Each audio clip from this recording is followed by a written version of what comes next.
हरियाणा में कांग्रेस को हारे 24 घंटे भी नहीं बीते थे कि यूपी में अखिलेश यादव ने कांग्रेस के साथ खेला कर दिया, या यूं कहें कि राहुल गांधी को 440 वोट का करंट लग गया है। नमस्कार, स्वागत है आपका एडवांस इंडिया पर। मैं हूं नवीन चौहान। सोचा किसी ने नहीं था कि हरियाणा में ऐसा होगा। बड़े बड़े टीवी चैनल स्टूडियो में बैठकर गाथा गा रहे थे कि कांग्रेस तो 60 के पार है, कुछ कह रहे थे 70 पार हो जाएगी, किसी ने 85 का भी आंकड़ा दिया होगा, लेकिन सब धराशायी हो गया। हरियाणा में जनता ने मैंडेट भारतीय जनता पार्टी को दिया। 48 सीटें थी कल तक, और आज 3 विधायक जो निर्दलीय थे वो भी बीजेपी के साथ जुड़ गए, यानी अब आंकड़ा हो गया 51। और कांग्रेस की सभी उम्मीदें, सभी विश्वास, सब कुछ धरा का धरा रह गया। लेकिन इस कहानी को कुछ ही घंटे बीते थे, अभी तो कांग्रेस अपनी इस हार से उबर नहीं पाई थी। अभी तो वो सोच विचार कर रही थी कि जहां हम जीत रहे थे वहां हार कैसे गए, वहां हो क्या गया। लेकिन अभी यूपी में उपचुनाव है 10 सीटों पर, और आज उस हार को देखते हुए अखिलेश यादव ने जो किया वो कांग्रेस सोच भी नहीं रही थी। अखिलेश यादव ने 6 विधानसभा सीटों पर अपने कैंडिडेट घोषित कर दिए, और कांग्रेस को पता भी नहीं था। यानी जो गठबंधन हमने 2024 के चुनाव लोकसभा में देखा था वो यहां पर अब नहीं दिख रहा है। जिस इंडिया अलायंस की बात हो रही थी वो अखिलेश यादव ने पूरी तरह से धराशायी कर दिया। जिन 6 सीटों पर कैंडिडेट घोषित किए हैं वो तो आपको दिखाएंगे, लेकिन आपको बता दें कि इन्हीं 6 सीटों में भी कांग्रेस उम्मीद लगाए बैठी थी कि मिलजुल कर वो भी चुनाव लड़ेंगे। लेकिन अखिलेश यादव ने कांग्रेस की हरियाणा में हार के बाद यह तय कर लिया कि वो तो लड़ेंगे, और उन्हें समझ आ गया, क्योंकि हरियाणा में योगी का सिक्का चला। जिन सीटों पर योगी आदित्यनाथ गए थे, जिन जिलों में गए थे, वहां 24 विधानसभा सीटों में जीत दर्ज हुई है। यानी वो तो हरियाणा था, अब योगी फुल फ्लैश में यूपी खेलेंगे, और इसीलिए अखिलेश यादव ने देरी ना करते हुए अपने अपने कैंडिडेट घोषित कर दिए। यानी उपचुनाव की सीटों को लेकर सपा से तोल मोल करना कांग्रेस के लिए अब आसान नहीं रह जाएगा, क्योंकि हरियाणा में विधानसभा चुनाव में हारने के बाद यूपी में समाजवादी पार्टी ने कांग्रेस को झटका दे दिया है। जिन 10 विधानसभा सीटों में से 6 उम्मीदवार घोषित किए हैं, इनमें तो वो 2 सीटें भी शामिल है जिन पर कांग्रेस सपा के साथ गठबंधन करके अपने उम्मीदवार उतारना चाहती थी। ऐसे में सवाल तो यह भी है कि जिस जोड़ी ने लोकसभा चुनाव में करिश्मा किया था, क्या वो जोड़ी अब टूट चुकी है?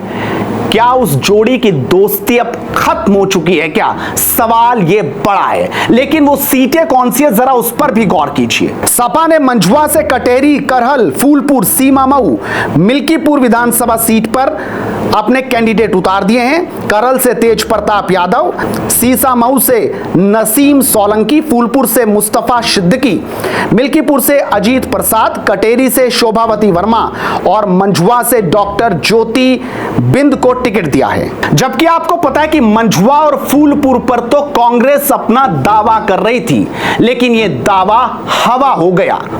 राहुल गांधी दिल्ली में थे, और दिल्ली में उन्हें जब यह लिस्ट मिली तो वो भौचक्के रह गए। सोचा कहीं ऐसे ही तो फॉरवर्ड नहीं हो गई, कहीं फेक लिस्ट तो नहीं हुई। लेकिन जब पता चला तो वो हैरान थे। यानी आप समझिए कि अखिलेश यादव तो यूपी में कांग्रेस के साथ लड़ने को बैठे थे, वो अपनी योजनाएं बना रहे थे, लेकिन हरियाणा का परिणाम देखकर उन्होंने कांग्रेस से दूरी बना ली है कि जब हरियाणा में कुछ नहीं हो पाया तो भला यूपी में रखा क्या है।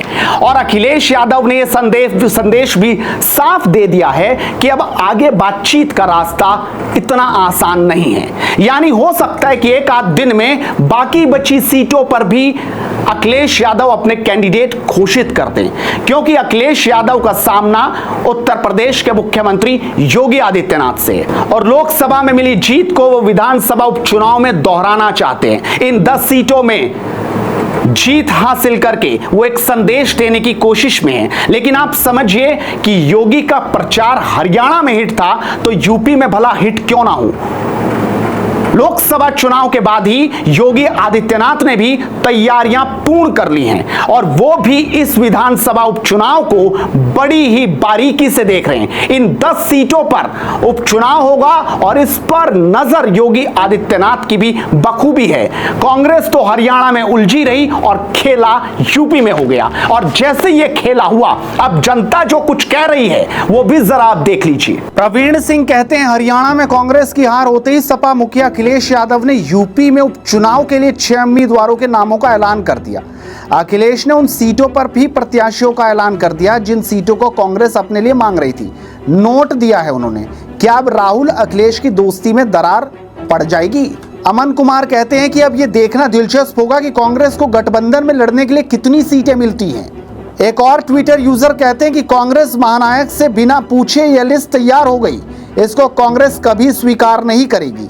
उदय कुमार तो और ही अलग बात करते हैं। वो कहते हैं कि इस दोगली कांग्रेस को उत्तर प्रदेश के 10 विधानसभा के उपचुनाव में एक भी सीट नहीं दी जानी चाहिए। यह निकम्मी समाजवादियों के दम पर अपना वजूद जो बना रही है उत्तर प्रदेश में, इसका कोई वजूद नहीं है उत्तर प्रदेश में। भाजपा ने हरियाणा में इसको धूल चटा के बहुत अच्छा किया, औकात यही है इसकी।